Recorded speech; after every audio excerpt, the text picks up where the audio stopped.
എല്ലാവർക്കും നമസ്കാരം. ആരെങ്കിലും ഓൺലൈനിലുണ്ടെങ്കിൽ ഒരു ഹായ് വിടുവോ? അപ്പം വളരെ പ്രധാനപ്പെട്ട ഒരു കാര്യം സംസാരിക്കാനാണ് ഞാനിപ്പോൾ ലൈവിൽ വന്നത്. അപ്പോൾ ആരെങ്കിലും ഓൺലൈനിലുണ്ടെങ്കിൽ ഒരു ഹായ് വിടുക.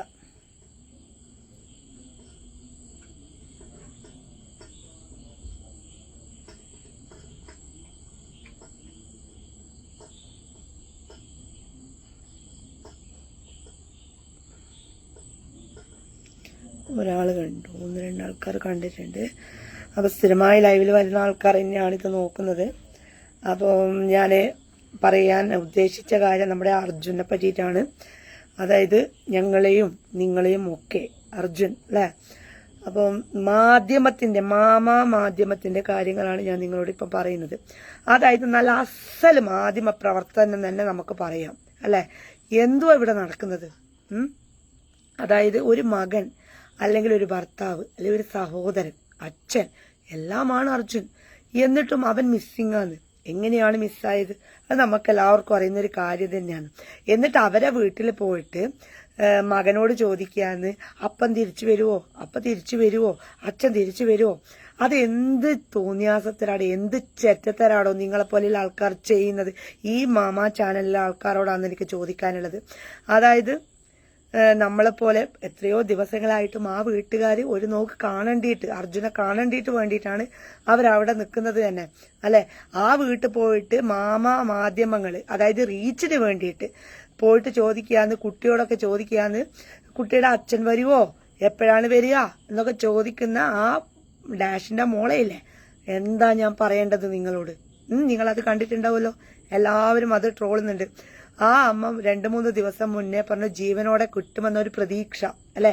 നമുക്ക് പ്രതീക്ഷ വെക്കാം, അർജുൻ എങ്ങനെയെങ്കിലും തിരിച്ചു വരട്ടെ, അർജുൻ എങ്ങനെയെങ്കിലും ഏതെങ്കിലും ഒരു കരയിലോ എവിടെയെങ്കിലും ഒന്ന് ബാക്കി ജീവനോടെ ഉണ്ടായിക്കോട്ടെ എന്നുള്ള എല്ലാവരുടെ പ്രാർത്ഥനയും ഉണ്ട്. ആ പ്രാർത്ഥനയുടെ നടുക്ക് പോയിട്ട് ഇവരെ പോലെയുള്ള ആൾക്കാര്, നമ്മളിൽ പലരുടെയും ആരുമല്ല അർജുന് അല്ലെ. പക്ഷെ കഴിഞ്ഞ 11 ദിവസം 12ാമത്തെ ദിവസം ആകാൻ പോന്നു നമ്മൾ ആരോ ആയി തീർന്നതാണ് അർജുന്. എന്നിട്ട് അവരെ പറ്റിയിട്ട് ചാനലുകാർ വീട്ടിൽ പോയിട്ട് അവരെ അച്ഛനോടും അമ്മയോടും ബുദ്ധിമുട്ടിക്കുന്ന ചോദ്യങ്ങൾ, ആ കുട്ടിയോട് ബുദ്ധിമുട്ടിക്കുന്ന ചോദ്യങ്ങൾ. അപ്പോൾ ശരിക്കും പറഞ്ഞു കഴിഞ്ഞാൽ അത് നല്ലൊരു കാര്യമാണോ അല്ലെ? അഭിനയം പപ്പ എവിടെ പോയി, ജോലിക്ക് പോയോ, ജോലിക്ക് പോയിട്ട് വരുവോ, ഇതാണോ പപ്പയുടെ ജോലി? മണ്ണുണ്ടോ, ചോറുണ്ടോ? എന്ത് ജേർണലിസം കോഴ്സാണോ താനൊക്കെ പഠിച്ചത് എന്നാണ് ഞാനിങ്ങനെ ആലോചിക്കുന്നത് അല്ലെ. ഒരു അതായത് ഒരു മരിച്ചതോ അല്ലെങ്കിൽ ജീവനോടെയുണ്ടോ എന്നുള്ള കാര്യങ്ങളൊന്നും അറിയാണ്ട് എന്തുവാ ഇവിടെ നടക്കുന്നത്? അത്യാധുനിക ജേർണലിസം എന്ന് നമുക്കിതിനെ പറയാം. കഷ്ടം, പരമ കഷ്ടം എന്നേ നമുക്ക് പറയാൻ പറ്റൂ. പഠിപ്പ് കൂടിയാലും ഇങ്ങനെ തന്നെ ഇരിക്കുന്നതാണ് എൻ്റെ ഒരു അഭിപ്രായം. ആധുനികം കൂടിയാലും പ്രബുദ്ധന്റെ കാര്യം പിന്നെ പറയേണ്ട ആവശ്യമില്ലല്ലോ നമ്മള് അല്ലേ. എന്താ കേരള മോഡൽ നമ്പർ 1 ജേർണലിസം എന്ന് നമുക്ക് പറയാം. നിങ്ങൾ കണ്ടിട്ടുണ്ടാവല്ലോ അരുണിന്റെ ആ ഒരു പ്രകടനം. ഞാൻ ഈ റിപ്പോർട്ടർ ചാനലിൽ ഇതിനെ ശക്തമായിട്ട് പ്രതികരിച്ച ഒരു വ്യക്തിയാണ്. കാരണം എന്ന് വെച്ച് കഴിഞ്ഞാൽ അരുൺ ആദ്യത്തെ ദിവസം മുതൽ ഇവർ വഴിതിരിച്ചു വിട്ടത്, 1ാമത്തെ ദിവസം തന്നെ അരുൺ മണ്ണിനടിയിൽ പെട്ടിട്ടുണ്ട്, അവിടെയാണ് പെട്ടത് എന്ന് കർണാടക സർക്കാർ വളരെ വ്യക്തമായിട്ട് പറയുന്നുണ്ട്. പുഴയിലാണെന്ന്. പക്ഷെ അന്ന് ആ കരയിൽ 3 ദിവസം തെരച്ചിൽ നടത്തിയിട്ട് ഇവര് അവിടത്തേക്ക് കൊണ്ടുപോവാനോ അവരെ അടിച്ചു, തൊഴിച്ചു, മനാഫിനെ അടിച്ചു, മറ്റോറെ അടിച്ചു എന്ന് പറഞ്ഞിട്ട് ആരാണ് ഇതിന്റെ അകത്ത് പ്രതികരിച്ചത്, ഒച്ച വെച്ചത്? നിങ്ങളൊന്ന് ആലോചിച്ച് നോക്കിയാട്ടെ. എന്നിട്ട് ഇപ്പം പറയാന്ന് അല്ലേ, ഇപ്പൊ അവിടെ പോയിട്ട് സംസാരിക്കുകയാന്ന്. സ്വന്തം മകനെ ജീവനോടെ കണ്ടിട്ടില്ല, ആ മകൻ ജീവനോടെ വരട്ടെ എന്നുള്ള പ്രാർത്ഥനയാണ് നമ്മളടക്കം, നിങ്ങളടക്കം ഇല്ല ആൾക്കാർക്ക് എല്ലാവർക്കും. എന്നിട്ടും ഇവനെ പോലെയുള്ള ആൾക്കാർ വീട്ടിൽ പോയിട്ട് ആ ചെറിയൊരു കുരുന്നിനോട് ചോദിക്കാന്ന്, പപ്പയുണ്ടോ, പപ്പ ലോറിയിലാണോ പോക്ക്, ഇത് പപ്പ വാങ്ങിത്തന്ന വണ്ടിയാണ്. ആ കുട്ടിക്ക് വിവരം വെച്ച് തുടങ്ങിയിട്ടില്ല. കുട്ടി വണ്ണം വെച്ച് കഴിഞ്ഞാൽ ഇത് കാണിക്കുമല്ലോ അല്ലെ, കാണുമല്ലോ. രവീന്ദ്രൻ ഡാവിഡ്, പരമ നാറി, ഞാൻ പറയുന്ന കാര്യം നിന്നോടല്ല പറയുന്നത്, സോഷ്യൽ മീഡിയയിലൂടെ എന്റെ പേജിലൂടെയാണ് പറയുന്നത്. നിനക്ക് കാണാൻ പറ്റുന്നില്ലേ, നീ പോയിട്ട് നിന്റെ പേജ് നോക്കുക കേട്ടാ നാറിയെ. മനസ്സിലായിനാ രവീന്ദ്ര? അച്ഛന്റെ പ്രായമായിപ്പോയി അല്ലെ, ഞാൻ വേറെ എന്തെങ്കിലും വിളിച്ചു പറയും. അതുകൊണ്ട് ഇവിടെ വന്നിട്ട് ഈ പ്ലാറ്റ്ഫോമിൽ വന്നിട്ട് സംസാരിക്കാൻ അധികം നിൽക്കണ്ട. നിന്നെ പോലെയുള്ള ചൊറിച്ചലുകൾക്ക് ഒരുപാട് മരുന്നുണ്ട്. ആ ചൊറിച്ചലിന്റെ മരുന്നാണ് ഞാനിപ്പോ പറഞ്ഞത്. ഒരു ചൊറിച്ചലിന്റെ മരുന്നാണ് ഞാനിപ്പോ പറഞ്ഞത്. മനസ്സിലായിനാ? ആ മരുന്നിന് ഇങ്ങനെ പറയാനേ പറ്റും. നമ്മളെപ്പോലെയുള്ള ആൾക്കാർ രാഷ്ട്രീയത്തിലോ അല്ലെങ്കിൽ എന്തെങ്കിലും ഒരു പൊതുപ്രവർത്തനത്തിലോ ഇറങ്ങിക്കഴിഞ്ഞാൽ നിന്നെ പോലെയുള്ള ആൾക്കാർക്ക് കുരുപൊട്ടൽ കൂടുതലാണ്. കുരുപൊട്ടുന്ന ആൾക്കാരോടും കൂടി തന്നെയാണ് ഞാൻ പറയുന്നത്. ഇങ്ങനെ കുരുപൊട്ടിച്ചിട്ടൊന്നും ഒരു കാര്യമില്ല. ദയവ് ചെയ്തിട്ട് ആ കാര്യങ്ങൾ അറിയാം, അതിലെ സംഭവങ്ങൾ എന്താണെന്ന് അറിയാം. ഈ കുരുപൊട്ടി നടക്കുന്ന ആൾക്കാരോട് എനിക്കൊന്നും പറയാനില്ല. കാരണം എന്തുകൊണ്ടാണ്, അവരിങ്ങനെ കുരുപൊട്ടിക്കും, ഞരമ്പന്മാർ ഇങ്ങനെ കുരുപൊട്ടിച്ചുകൊണ്ടേയിരിക്കും. പിന്നെ പറഞ്ഞിട്ടൊന്നും കാര്യമില്ല അല്ലേ?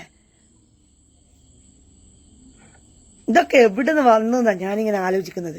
ഇവനെ പോലെയുള്ള ആൾക്കാര് വെറും എന്നാ പറയേണ്ടത്, നിങ്ങൾ എന്നെ വിളിക്കും തീട്ടം, നീനെ തീട്ടെന്നല്ല വിളിക്കേണ്ടത്. ഇനിയൊന്നും വൃത്തിയോട്ട കിണാപ്പന്മാർ നമുക്ക് പറയാം അല്ലേ? സത്യം പറയുന്ന ഒരു കാലം നമ്മൾ അത് പറഞ്ഞു. അർജുനന് വേണ്ടിയിട്ട് എല്ലാവരും കാത്തിരിക്കുകയാണ്. ആ കാത്തിരിപ്പ് ആദ്യം വഴിതിരിച്ചു വിട്ടത് ആരാ? ചാനലുകൾ തന്നെയല്ലേ? ആണോ അല്ലയോ? നിങ്ങൾ പറ. എന്നിട്ട് ഇവനെ പോലെയുള്ള ആൾക്കാർ ഇവിടെ വന്നിട്ട് വൃത്തികേട് പറയുമ്പോൾ ഞാൻ ഇവനെ പറയണ്ടേ? പറയണം. കാരണം ഇവന്റെ പേജാണോ? അല്ല, എന്റെ പേജായത്. ഞാൻ ഇതിൻ്റെ അകത്ത് വന്നിട്ട് എനിക്കൊരു സോഷ്യൽ മീഡിയ പ്ലാറ്റ്ഫോം എന്റെ പേജിലൂടെ വന്നിട്ടാണ് ഞാൻ സംസാരിക്കുന്നത്. ഞാൻ ഇന്നൊരു ഉച്ചക്കൊരു വിഷയം ഇട്ടിട്ടുണ്ടായിരുന്നു, നിങ്ങൾ എല്ലാവരും കണ്ടു കാണുമെന്ന് വിചാരിക്കുന്നു. ശ്രീകണ്ഠാപുരം നഗരസഭയിലെ മുനിസിപ്പാലിറ്റിയിലെ സെക്രട്ടറി അടക്കമുള്ള ഒത്താശയോട് കൂടിയിട്ട് ഒരുപാട് തെരുവ് നായ്ക്കളെ കൊന്നൊടുക്കിയത് നിങ്ങൾ കണ്ടിട്ടുണ്ടാവുമല്ലോ അല്ലേ? അപ്പം ഈ കൊന്നൊടുക്കിയത് തെരുവ് നായ്ക്കൾ എങ്ങനെ ഉണ്ടായി എന്നുള്ള കാര്യം നിങ്ങൾക്ക് എല്ലാവർക്കും അറിയുന്ന കാര്യമാണല്ലോ. നമ്മളെ പോലെയുള്ള ആൾക്കാർ നല്ല നായ്ക്കളെ വാങ്ങിക്കഴിഞ്ഞു കഴിഞ്ഞാൽ അവർക്ക് അസുഖം വന്നാൽ പുറത്തേക്ക് തള്ളും. ഞാൻ തള്ളാറില്ല, അത് വേറെ കാര്യം. പക്ഷെ പുറത്ത് തള്ളുന്ന ആൾക്കാർ ഒരു കാര്യം ആലോചിക്കുക. ഈ മുനിസിപ്പാലിറ്റി ചെയ്യുന്ന കാര്യങ്ങൾ മുനിസിപ്പാലിറ്റി ചെയ്യാത്തത് കൊണ്ടാണല്ലോ അവിടെ നായ്പ്രേമികൾ വരുന്നത്, ഭക്ഷണം കൊടുക്കുന്നത്. ആണോ അല്ലയോ?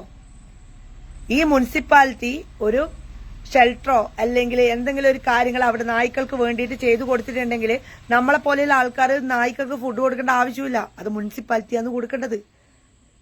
എന്നിട്ട് ഇന്ന് ആ സെക്രട്ടറി പറഞ്ഞ് കേട്ടിട്ട് ഞാൻ ശരിക്കും ചിരിക്കായത്. ലൈവ് ഇട്ടിട്ടുണ്ടായിരുന്നു, നിങ്ങളത് കണ്ടിരുന്നൊന്നും അറിയില്ല. സെക്രട്ടറി പറയാണ്, അതായത് ചിരിച്ചുകൊണ്ടാണ് പറയുന്നത്, അവിടെ വേസ്റ്റ് ഇടാൻ പാടില്ല.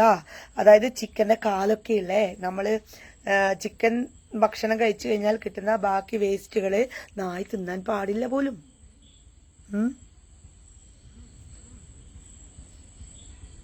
അപ്പൊ അത് നായി തിന്നാൻ പാടില്ല, അതൊക്കെ വേസ്റ്റ് അല്ല. അവർക്കെതിരെ ഒരു പരാതി കൊടുക്കും, ഭക്ഷണം കൊടുക്കുന്ന ആൾക്കാർക്കെതിരെ പരാതി കൊടുക്കും എന്നൊക്കെയാണ് നമ്മളെ നഗരസഭയിലെ നമ്മളെ സെക്രട്ടറി, ശ്രീകണ്ഠാപുരം സെക്രട്ടറി പറഞ്ഞതാണ്. മുനിസിപ്പാലിറ്റി സെക്രട്ടറി പറഞ്ഞതാണ്.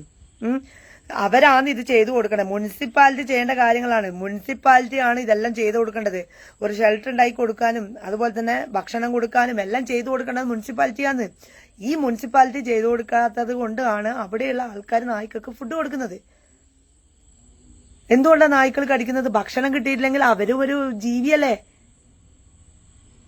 അവർക്ക് ഭക്ഷണം കിട്ടിയില്ലെങ്കിൽ അവര് നമ്മളെ പോലെ ഒരു 5 രൂപ തരുമോ ഒരു 10 രൂപ തരുമോ എന്ന് പറഞ്ഞാൽ അവരെ ഇറക്കൂല. അവര് നമ്മൾ കൊടുക്കുന്ന വിഷമാണെങ്കിൽ വിഷം കൊടുത്ത് തിന്നും. ഇതാണ് ഇന്നവിടെ നടന്നത്.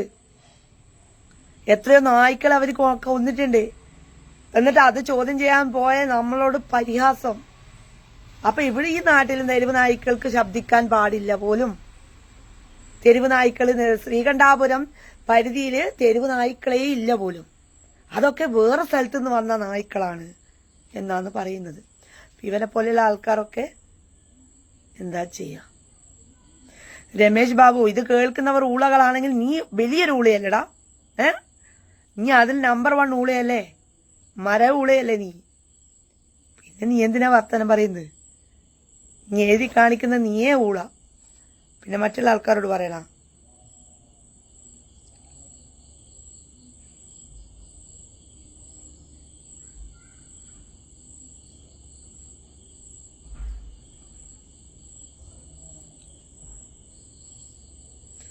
ഊളകൾക്കൊന്നും ഇവിടെ കാര്യമില്ല.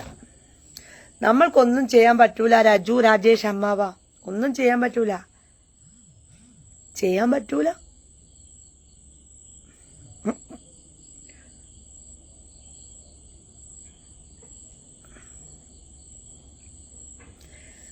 അപ്പം ഞാൻ ഈ പറഞ്ഞ കാര്യങ്ങൾ നിങ്ങൾ നോർമലി വെക്കുക. ഞാൻ ആദ്യത്തെ കാര്യം പറഞ്ഞത്, രണ്ടാമത്തെ കാര്യം പറഞ്ഞതും അതിന്റെ കൂടുതലായിട്ട് ഡീറ്റെയിൽ ആയിട്ട് ഞാൻ കാര്യങ്ങളൊക്കെ ഞാൻ പേജിലൂടെ അപ്ഡേറ്റ് ചെയ്യുന്നതായിരിക്കും. എന്തായാലും ഞാൻ നിങ്ങളെ ബോറടിപ്പിക്കുന്നില്ല. ഓരോ ഊളകൾ വന്നിട്ട് ഇങ്ങനെ സംസാരിക്കുന്നത് കൊണ്ട് അധികം ബോറടിപ്പിക്കാണ്ട് ഞാൻ കാര്യം പറഞ്ഞിട്ട് ഞാൻ അങ്ങ് പോകുന്നതാണ്.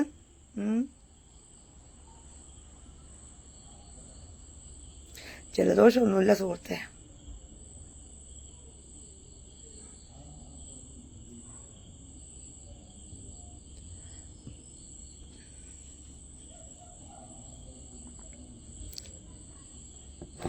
കാര്യം പറഞ്ഞെന്ന് മാത്രമേ ഉള്ളൂ കേട്ടാ. ഈ പറഞ്ഞ ഊളേനോടാ ചോദിക്കുന്നത്. കഷ്ടം തന്നെ നിങ്ങളെ ഓരോ അവസ്ഥകള്.